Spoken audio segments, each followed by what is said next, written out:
महाकंजूस की महागाथा। ये एक वाक़या है जो मैंने AFVIS के ऑडियो लेक्चर में सर से सुना था और डॉक्टर विजय अग्रवाल सर से सुना था। तो इसकी विश्वसनीयता पे आप शक नहीं कर सकते, ये बिल्कुल रियल इंसिडेंट है। आगे मैं जो कहानी बताने वाला जा रहा हूँ, जो एक महाकंजूस की कहानी है, एक बहुत कहानी जो आपके दिलों को छू जाएगी। वो कहानी आपको लगेगी कि वास्तविक नहीं है, लेकिन ये रियल लाइफ कहानी है जो उनकी देखी हुई है, उनके जो कलीग हैं उनकी देखी हुई एक कहानी है। तो आगे मैं सुनाता हूँ महाकंजूस की महागाथा। तो ये टाइम जो था 1940 के टाइम और 1950 के बीच का टाइम था। 1940 से 1950 के बीच का समय था। तो आप थोड़ा सा इमेजिन कर सकते हैं कि उस समय का टाइम कैसा रहा होगा और उस समय की कंडीशन कैसी होगी। तो आप अपने आप को उस समय में ले जाइए। पहले तो 1940 का टाइम था। तो उस समय एक प्रोफेसर हुआ करते थे। वो प्रोफेसर जो थे इंडिया में ही नहीं, ब्रिटेन जैसे बड़े बड़े कंट्रियों में भी बहुत फेमस थे। तो ऐसा बात नहीं कि उनके पास कोई पैसे की कमी थी, पैसा बहुत था। मैंने महाकंजूस वर्ड का यूज़ क्यों किया है, जब मैं आगे स्टोरी बताऊंगा तो आप खुद समझ जाओगे कि सच में कंजूस नहीं, महाकंजूस थे वो। लेकिन उनकी महानता भी आगे आप देखना कि होता यूँ है कि उनके पास जो जैकेट होती थी, जो पैंट होता था, जो सूट होता था, तो उसमें जगह जगह बड़े बड़े थिगरे लगे रहते थे। हमारे बुंदेलखंड में बोलता थिगरा लगा हुआ पैंट, थिगरा लगा हुआ शर्ट। उनका जो एक दो कोट तो थे उनके पास, ज़्यादा नहीं थे, एक दो कोट थे। उसी में भी जगह जगह बड़े बड़े थिगरे, इतने लंबा थिगरा ऐसा काट के लगा हुआ है। लेकिन वो पहनते थे, बड़े शौक से पहनते थे उन्हीं कपड़ों को। फट जाए तो फिर से एक नया थिगरा लग जाता था। मतलब जितना फटता जा रहा था पैंट, उसमें नए नए थिगरे लगते जा रहे थे। और कभी कभी तो शायद ऐसा भी हो गया हो कि थिगरे से ही पैंट बन गया हो, ऐसे भी थी।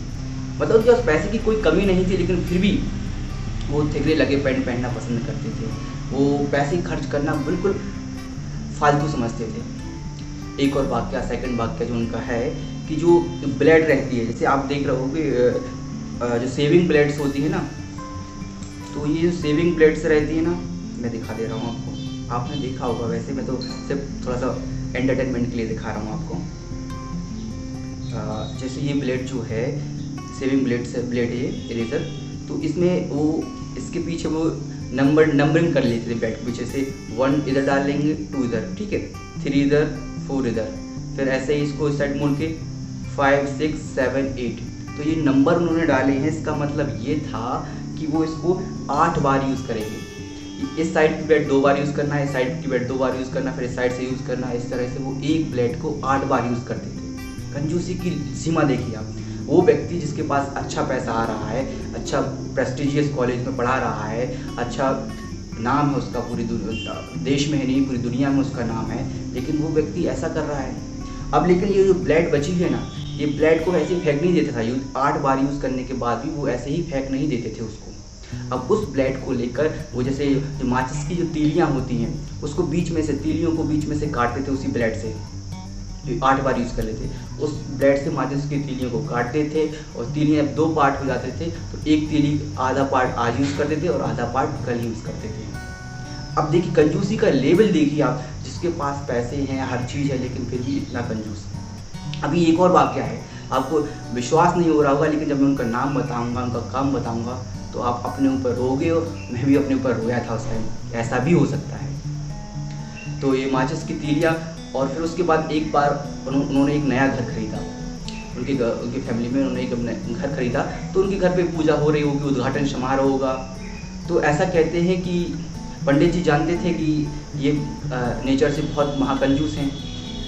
तो जो चावल, अक्षत पात्र कहते, शायद जो भी कहते हैं उसको, चावल जो रहते हैं, उस चावल को पंडित जी ने एक चावल का, मतलब एक पार्ट का सदुपयोग किया था कि एक भी पार्ट वेस्ट ना चला जाए। तो इसके कारण जो प्रोफेसर थे उन्होंने पंडित जी को थैंक यू बोला कि आप जैसे लोग भी बहुत अच्छे हैं कि आपने एक चावल का यूज़ किया, एक भी चावल वेस्ट नहीं किया, एक भी पार्ट, एक भी छोटा सा चावल वेस्ट नहीं किया। क्योंकि पंडित जी जानते थे कि ये ऐसे हैं, तो उन्होंने जानबूझ के ऐसा किया था क्योंकि वो जानते थे कि प्रोफेसर ऐसे ही है, इनके साथ ऐसे ही बिहेव करना चाहिए। तो इससे खुश होकर प्रोफेसर ने उनके लिए शायद कुछ रुपये का चेक दिया था। अब उस समय तो पंडित जी का हालांकि अकाउंट था ही नहीं। 1940 के टाइम वहाँ पर किसका अकाउंट था। उन्होंने जब चेक काट के दिया तो पंडित जी ने रख लिया। उनको पता था कि मेरे पास अकाउंट है नहीं तो कहाँ से निकालेंगे। तो पंडित जी वो चेक अभी बाद में जब एक वाक़या हुआ था उसके बाद में उनको पता चला, तो वो चेक वो अभी तक संभाल के रखे थे उनका, किसी ने चेक दिया था उनको।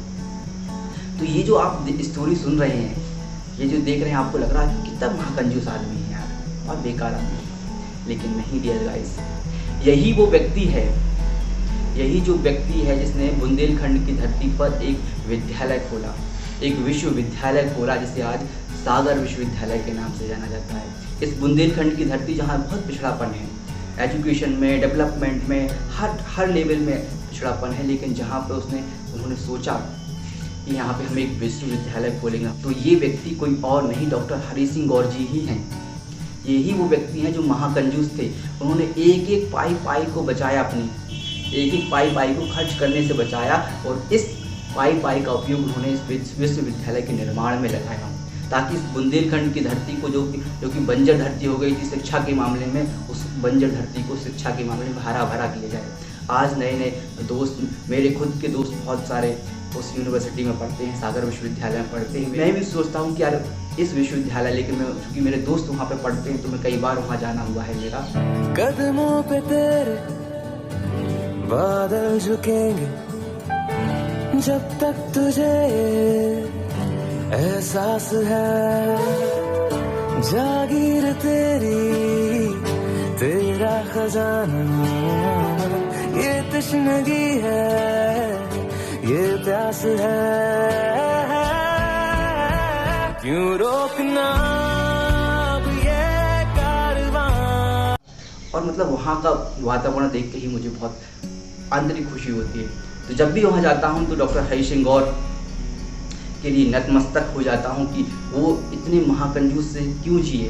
उन्होंने अपने पेंट नहीं बनवाए, उन्होंने कभी अच्छा खाना नहीं खाया होगा, कभी रेस्टोरेंट पे बैठ के नहीं खाया होगा, कभी उन्होंने अगर पंखा ख़राब हो जाता था उनका तो पंखा सुधरवाते नहीं थे, क्योंकि इसमें पैसे खर्च हो जाएंगे। और ये पैसे बचा के उन्होंने सागर विश्वविद्यालय की नींव डाली, और आज वो विश्वविद्यालय आप देखते हैं एक सेंट्रल यूनिवर्सिटी है बुंदेलखंड में, वहाँ पे कितने सारे बच्चे पढ़ रहे हैं, कितने सारे बच्चों का भविष्य बन रहा है। तो ऐसे लोग, ऐसी मतलब आपको लग रहा होगा कि एक महाकंजूस और एक ऐसा, लेकिन ऐसे लोग ही हैं जो इस देश को चला रहे हैं सच्चे मायनों में। हालांकि 1949-50 के समय उनकी डेथ हो गई थी, तो उन्होंने लेकिन मना किया था कि मेरे नाम पर इस विश्वविद्यालय का नाम नहीं होना चाहिए, लेकिन बाद में सरकार, होता है ऐसा, हमेशा होता रहा है और आगे भी होता रहेगा शायद, उन्होंने उनके नाम पर सागर विश्वविद्यालय का नाम रख दिया, और तभी से उनका विश्वविद्यालय का नाम भी सागर विश्वविद्यालय के डॉक्टर हरि सिंह गौर विश्वविद्यालय के नाम से जाना जाने लगा है। तो मैंने जब स्टोरी सुनी थी तो मुझे लगा कि ये मेरी नैतिक जिम्मेदारी बनती है कि मैं उनके बारे में लोगों को जागरूक करूं, उनके बारे में बताऊं, जो उस विश्वविद्यालय में पढ़ते हैं शायद उनको भी पता ना हो इस स्टोरी के बारे में, कि ऐसे भी कोई व्यक्ति रहे हैं जिन्होंने इस विश्वविद्यालय की नींव डाली थी। और ऐसे ही उनका एक वाक़या भी है कि जब कहते हैं कि जब इंटर यूनिवर्सिटी कोई कंपटीशन हो रहा था तो उसमें उनकी सागर यूनिवर्सिटी के स्टूडेंट्स की टीम जीत गई थी, तो उनके लोगों ने, उनके स्टूडेंट्स ने कहा था कि सर आज की छुट्टी रख दीजिए आप। उन्होंने डांटते हुए ने कहा था, खबरदार, जो छुट्टी की बात की, हमारी यूनिवर्सिटी जीत गई तो आज हम और ज़्यादा मेहनत करेंगे, हम और ज़्यादा पढ़ाई करेंगे, कोई छुट्टी नहीं, मेरे मरने पर भी छुट्टी नहीं होगी।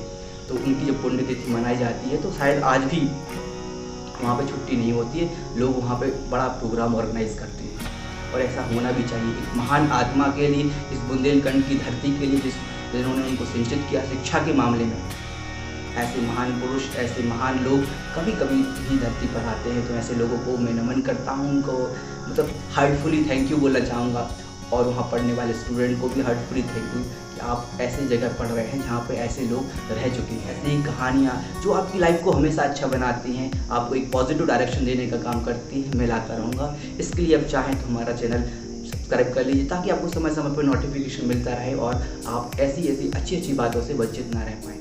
ओके।